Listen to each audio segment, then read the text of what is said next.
ГСП онлайн. Городские новости сейчас. Четверг, 10:00. Детский парк. Городской этап конкурса «Безопасное колесо».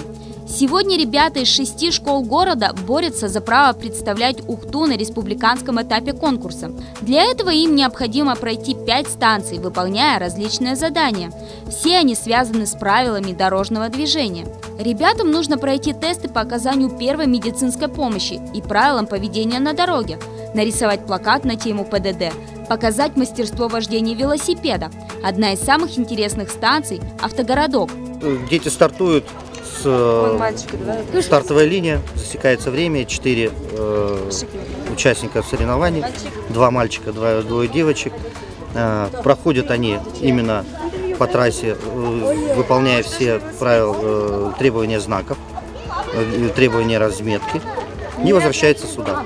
То есть, соблюдая все правила и разметку, они возвращаются на стартовую линию. На каждой станции ребят встречают сотрудники ГИБДД. Они проводят конкурс.